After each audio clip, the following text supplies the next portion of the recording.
amigos? Nos da mucho gusto estar de nuevo con usted en este su programa Misericordia Senda de Paz. El día de hoy, un día muy especial. Especial porque tenemos como invitado a nuestro amigo, el arquitecto Ernesto Muñoz.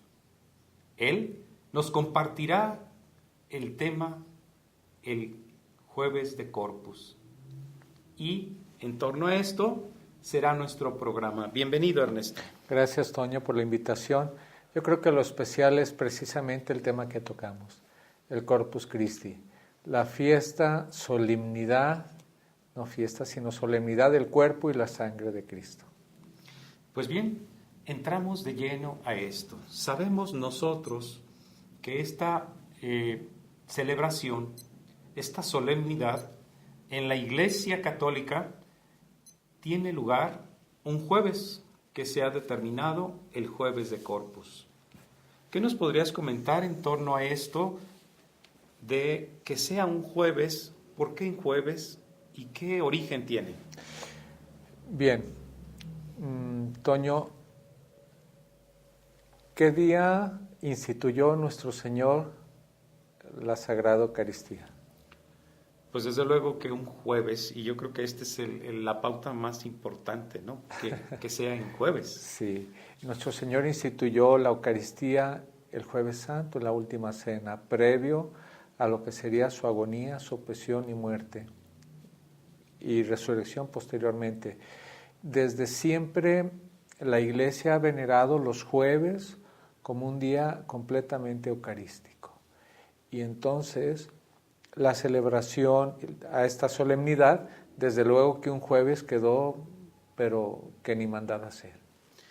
Desde luego yo creo que todos alguna vez nos hemos encontrado por ahí algún templo abierto en jueves y nos sorprende ver que está el Santísimo expuesto para que nosotros vayamos a visitarlo. De repente se nos olvida que es jueves, pero al verlo expuesto inmediatamente nos damos cuenta que es un jueves eucarístico. Sí, Toño, mira, la Iglesia ha dejado días muy naturales dentro de la semana para que se crezca en la devoción y el amor a, por ejemplo, el domingo, el Día del Señor, el triunfo más grande, su resurrección. El sábado a la Santísima Virgen María. ¿Por qué el sábado a la Santísima Virgen María? Porque el sábado fue el día de la gran soledad de la Santísima Virgen María. Después de la agonía y muerte de su Hijo en la cruz, Señor nuestro Jesús, el sábado se venera el profundo silencio y la profunda soledad que pasó la Santísima Virgen María en vigilia de lo que ella también ya esperaba, la resurrección. El viernes, desde luego, meditamos la pasión de nuestro Señor. Siempre los viernes han sido penitenciales, el jueves eucarísticos. Los miércoles, aunque no hay nada definido, muchas veces se dedica al Espíritu Santo. Y los lunes, sobre todo, en algunos lugares se le dedica a las almas del purgatorio. De alguna manera nuestra iglesia siempre está pendiente de todas las necesidades y también, sobre todo, que estemos conscientes de los grandes misterios de nuestra fe. Así que toda la semana siempre hay algo que celebrar, algo especial que la iglesia nos invita a meditar. Y sobre todo que nos ayuda a crecer. No se nos olvide que la iglesia no es un guardián, no es un policía que está con el garrote detrás de nosotros exigiéndonos con la varita. La iglesia es ante todo madre y maestra. Entonces, lo que nos ha dispuesto durante estos 2 siglos ha sido todo aquello que realmente necesitamos para crecer en santidad. Y desde luego el jueves, que es el día en que ahora nos estamos enfocando por el jueves de Corpus, que siempre se celebra el jueves siguiente al domingo dedicado a la Santísima Trinidad, es un jueves completamente eucarístico, es una solemnidad bellísima. Y mira, Toño, qué curioso. Uno dirá, ¿desde cuándo quedó instituida la Sagrada Eucaristía? Desde el Jueves Santo, en la Última Cena. ¿Y desde cuándo la Iglesia celebra la solemnidad del cuerpo y la sangre de Cristo? Se inició en el año 1264. Estamos hablando que para venerar a nuestro Señor el Santísimo Sacramento del altar tuvieron que pasar 1264 años como una solemnidad. Y uno dirá, bueno, y entonces desde 1264 nuestro Señor está en la Eucaristía. Claro que no. Desde que Él lo pidió en su querer y en su voluntad, Él está en la Eucaristía. ¿Cómo pasó todo este año? Todos estos años, todos estos tiempos. Fíjate, Toño, que la providencia de Dios siempre tiene sus tiempos. Una religiosa llamada Santa Juliana de Montcornillon, ella nació en Lieja, en Bélgica, en el año 1198 y murió aproximadamente en el año 1258. Ella quedó desde muy pequeña huérfano de madre, quedó sola y la mandaron a vivir con el monasterio de las Agustinas. Se formó ahí, hizo sus votos religiosos y después pasó a ser superiora. Y ella, esta santa, Santa Juliana, tuvo una visión donde ella veía la luna hermosa, pudo ver un sueño en una luna llena, hermosa, preciosa, plena. Como diría la canción nuestra, de las lunas, la de octubre es más hermosa, hermosa. Pero de repente, viendo esta luna tan bella, notó que había una mancha negra, había como una sombra negra. Y en su sueño ella se despertó y se sentía inquieta. ¿Por qué en una luna tan bella aparece una mancha oscura? Y nuestro Señor le dio la claridad y la luz de saber que era porque estaba incompleta la belleza de esta luna, porque no había una fiesta a la solemnidad del cuerpo y la sangre de Cristo, a su cuerpo y a su sangre venerarlo. Entonces ella le comentó al obispo de Lieja, que se llamaba Roberto de Teodor. Este obispo empezó a tratar anteriormente. Cada diócesis podía hacer sus propias solemnidades o sus propias fiestas. Ahora tú sabes que para que haya una fiesta, una solemnidad, es Vaticano, es la Iglesia, el Papa, el que tiene que determinar qué fiestas sí y qué fiestas no. Habrá fiestas particulares, pero para hacer solemnidades universales, desde luego la Iglesia. Vaticano, entonces anteriormente no. Este obispo empezó a mover un poco y ella siguió y buscó al que entonces era el diácono arcipreste de esta diócesis, que se llamaba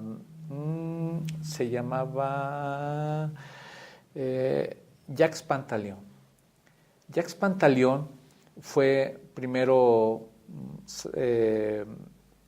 fue diácono, archidiácono de esta diócesis, después fue obispo y posteriormente pasó a ser Papa Urbano IV. Entonces él siempre se quedó con esta inquietud de cómo hacerle para poder celebrar el cuerpo y la sangre de Cristo. Ya siendo Papa, él en el año de 1264, el 8 de septiembre, promulgó una bula que se tituló Transiturus, y donde él determinó instituir solemnemente la festividad, la solemnidad del cuerpo y la sangre de Cristo. Ahora, Toño, si a esto agregas que en aquel entonces hubo un milagro.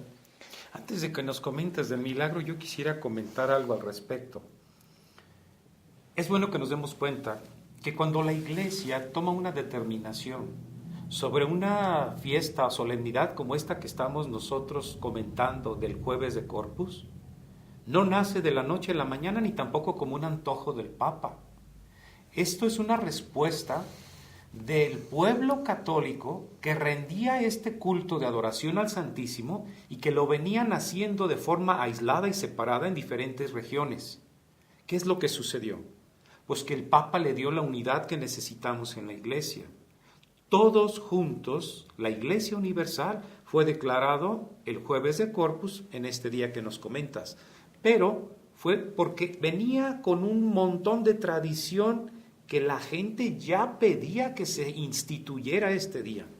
Y el Papa, desde luego, con la iluminación del Espíritu Santo, tomó a bien determinarlo para entonces. Sí, de hecho, Toño, este año van a ser 753 años de que el Papa Urbano IV decretó esta solemnidad. Y bien lo dices, es el Papa el que le da el sentido universal, sobre todo a las fiestas, a las solemnidades. Por eso nos viene a la mente nuestra querida Santa Faustina Kowalska, donde nuestro Señor le pedía que impulsara la fiesta a la Divina Misericordia.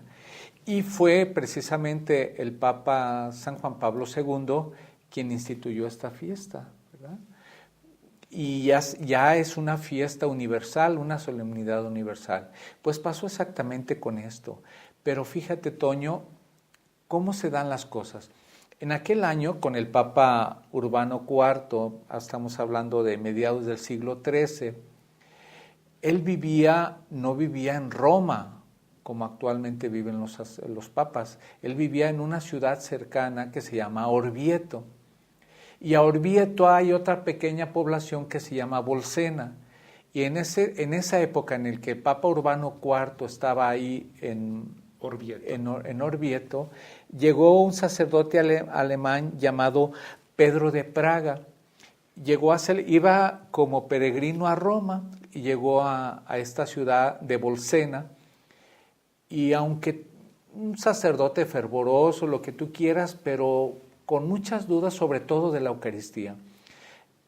Llegó a la catedral al templo de la ciudad de Bolsena, donde están los restos de Santa Cristina, y en el altar empezó a celebrar la Santa Misa al momento de la consagración y de decir la oración consagratoria y hacer la elevación del cuerpo de Cristo. Dudó si realmente estuviera o no ahí, dudó. Y en ese momento, para sorpresa de él, la hostia empezó a sangrar. Y de tal manera sangraba que empezó a estilar en el corporal. Tú sabes, Toño, que siempre debajo de las formas a consagrar se pone un corporal. Entonces la hostia empezó a sangrar y empezó a gotear en el corporal. Fue un impacto grandísimo. Inmediatamente llevaron las formas, las sagradas formas, y se las llevaron a Orvieto, que era donde estaba el Papa. El Papa, viendo este milagro, con toda la experiencia y todo el estímulo, la adoctrinación que había tenido de Santa Juliana de Moncornillón, cuando él había estado en Bélgica, entonces para él fue un impacto profundo y dijo, nuestro Señor quiere esto. Y entonces es de ahí donde sale la bula que él promulgó el 8 de septiembre de 1264, donde él ya establece la solemnidad de Cristo Rey, la solemnidad del cuerpo y sangre de Cristo, Corpus Christi, que en aquel entonces, aunque la promulgación se hizo en 1264, pero realmente empezó hasta el 1265. Cuando se hizo esta bula del Papa. Exactamente, que era el domingo siguiente a la solemnidad de la Santísima Trinidad. Y esto significa que es movible, ¿verdad? No tiene una fecha fija. No tiene una fecha fija, va de acuerdo al calendario lunar, que es como se rige la Iglesia. Si ustedes se fijan, el calendario que nos rige siempre es el calendario lunar.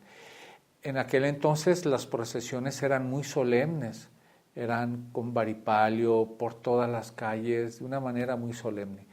Y en muchas partes del mundo se sigue haciendo. Todavía, ¿verdad? Sí, se sigue haciendo, la verdad. He escuchado que la fiesta más grande de la ciudad de Toledo en España, Toledo fue la capital durante muchos años del país. Esto significa que es una ciudad muy importante y que tiene mucha tradición religiosa. De hecho, se encuentra ahí, en la Catedral de Toledo, una custodia enorme. No recuerdo la medida, pero imaginémonos 4 o 5 metros de altura. Uh-huh.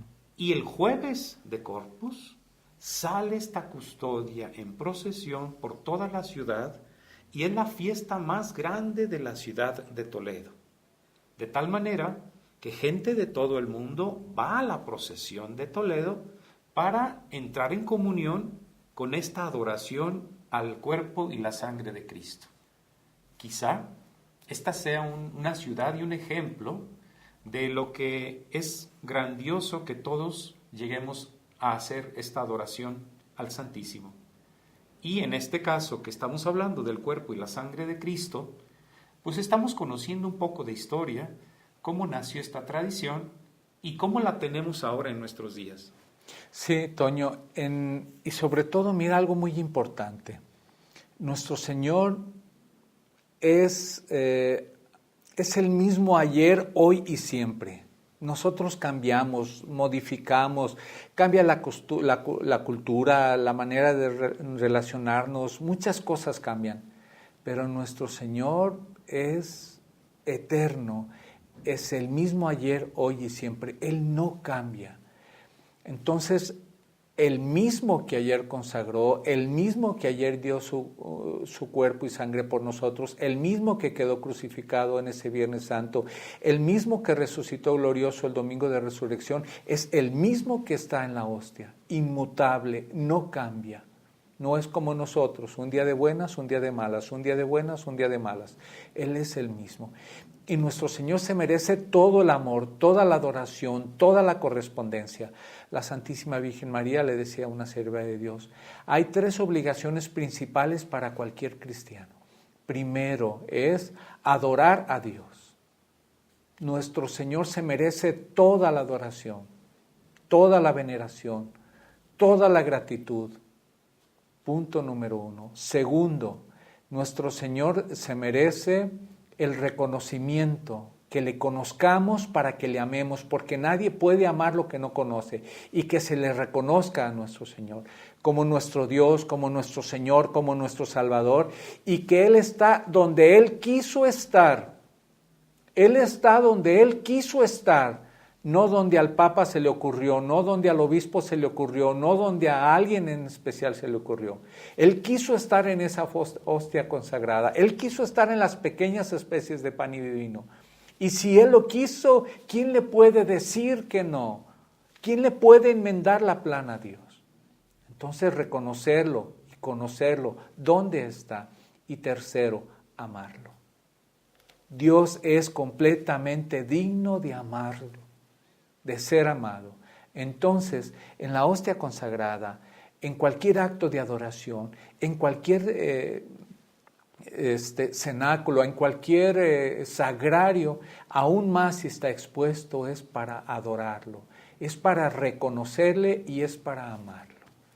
Yo digo que esta es una gran oportunidad para que usted y yo, este jueves de Corpus, nos llenemos de ánimo, de la gracia del Señor y del entusiasmo que solamente Dios lo da para participar en las procesiones del Corpus.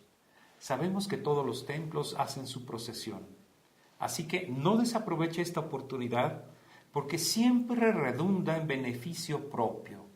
Lo amamos, pero Él nos amó primero.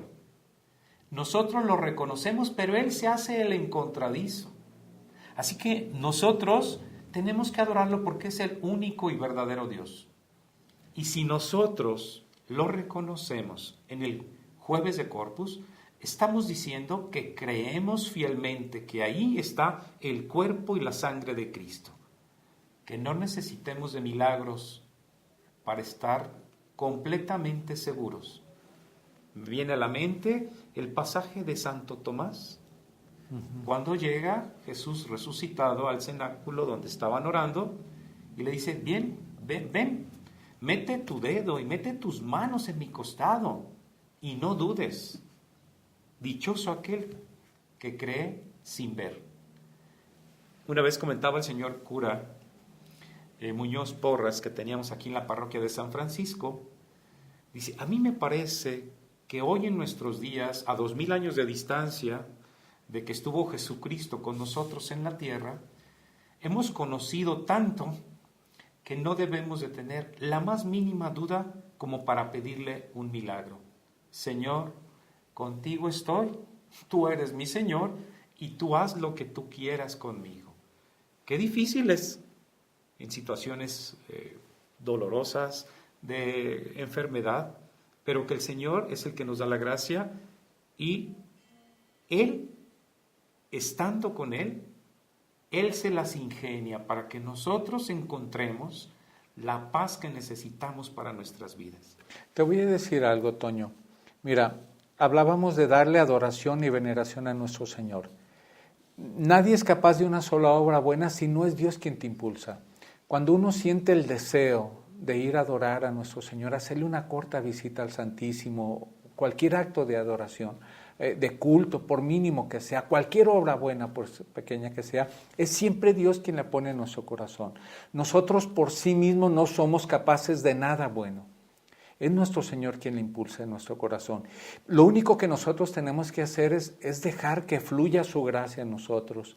Porque cuando a ti o a mí nos nace, entre comillas, ir a adorarle un ratito, una visita al Santísimo, a la Santa Misa, recibirlo en la Eucaristía, detrás de tu intención y de mi intención, de tu voluntad y de mi voluntad, está Dios que nos está impulsando, porque Él sabe que los primeros bendecidos y beneficiados somos nosotros.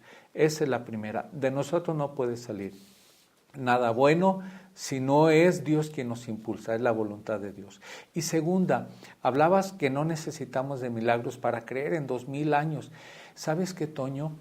Actualmente existen archivados, testificados, testimoniados y debidamente archivados más de 1000 milagros eucarísticos. Más de 1000 milagros eucarísticos. Yo diría, son 1000 manifestaciones del amor de Dios para que no dudemos que Él está, cuerpo, alma y divinidad, en cada una de las hostias o en cada fragmento de ellas.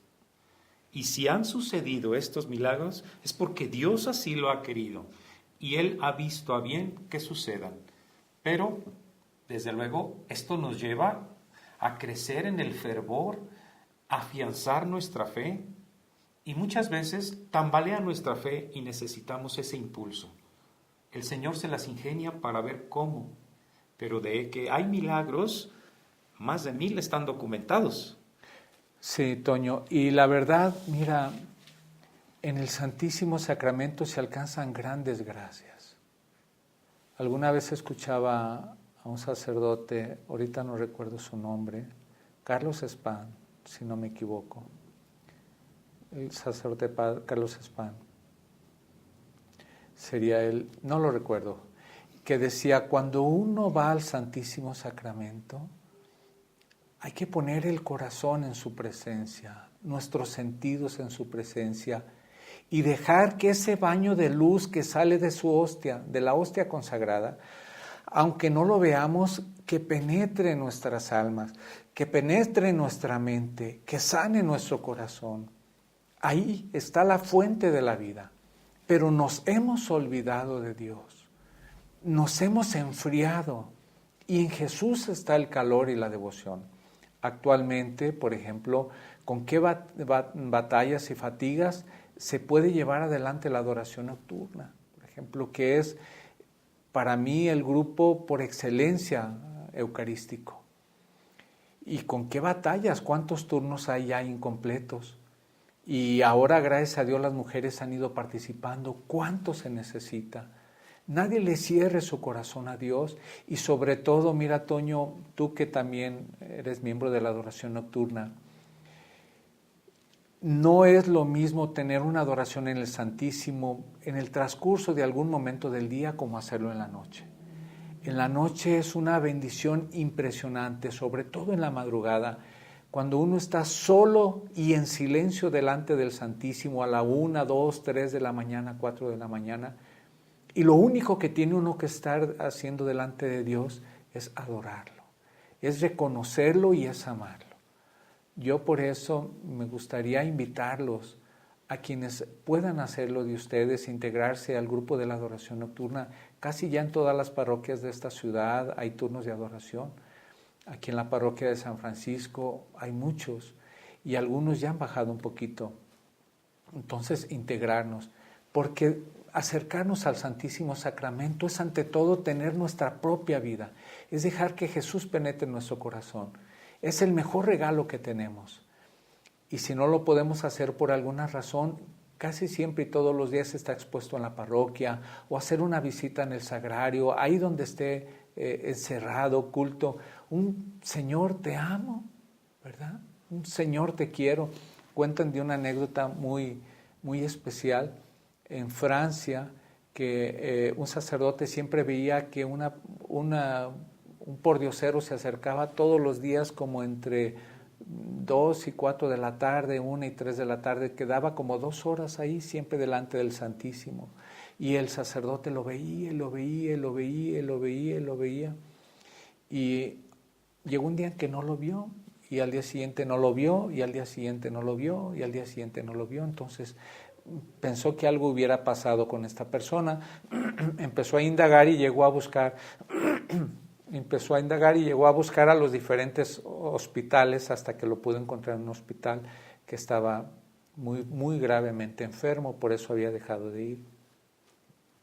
Fue, se acercó, le dio una palabra de aliento, lo animó y le prometió que al día siguiente le iba a ir preparado, llevarle los santos óleos a nuestro Señor, todo para que lo pudiera recibir, porque realmente estaba agonizando, estaba en muy mal estado esta persona. Y al día siguiente dice que llegó a la cama donde él estaba, había estado agonizando, y la sorpresa es que se lo encontró en perfecto estado de salud y sentado en la cama. Y se sorprendió, como si ayer estabas agonizando, como hoy estás en perfecto estado de salud y ya estás sentado en la cama. Platícame qué fue lo que pasó, le pidió. Y él dijo, mire, yo todos los días iba al Santísimo y no tenía nada que decirle. Lo único que llegaba y me arrodillaba ante él y le decía, hola Señor, soy Paul, solo vengo a reportarme. Era lo único que le decía. Ayer, después de que usted se fue, llegó un hombre lleno de luz y se acercó a mi cama y me dijo, hola Paul, soy Jesús, solo vengo a reportarme. Y quedé sano. ¿Qué tal? La gracia de Dios. ¿Cuántos casos de este tipo podemos encontrar a través de la historia? Y ahorita me viene a la mente, Ernesto, tú conociste muy bien a Fray Lázaro, un monje benedictino. Trapense. Sí. Trapense, de aquí de Jacona, Michoacán, que es de origen español, ya murió, que en paz descanse, y decía, si usted va a visitar el Santísimo, pues nada más dígale, Dios mío, no soy bueno, pero te amo. Aquí estoy. Y si usted no puede ir a visitar el Santísimo y se acuerda en el transcurso del día, repita esta jaculatoria. Dios mío, no soy bueno, pero te amo. Te necesito. Esto mantiene el contacto con Dios de tal manera que santifica nuestro día. Y esto me viene a la memoria, ¿por qué? Porque Él nos hacía este hincapié de visitar el Santísimo Sacramento, y si no, pues entonces recordarlo para santificar el día. Con esto quiero terminar, porque creo que a lo mejor ya vamos a andar apretados de tiempo. En un sueño San Juan Bosco vio como una barca se hundía, la barca simbolizaba el mundo, la iglesia, y de repente salieron 2 columnas enormes del mar. Una iba una hostia en la parte superior y otra la Santísima Virgen María. Y este barco que se hundía, ahí se ató, se amarró y se salvó de naufragar. Y la interpretación era muy clara. La Sagrada Eucaristía y la Santísima Virgen María salvarán al mundo y a la Iglesia. Para que nos atemos a ella y al Señor. Pues hemos llegado al final de este programa. Ernesto, muchísimas gracias. Esperamos haber dejado un mensaje de adoración al Santísimo para que este jueves de Corpus nos sintamos alegres de participar. Gracias, hasta la próxima semana.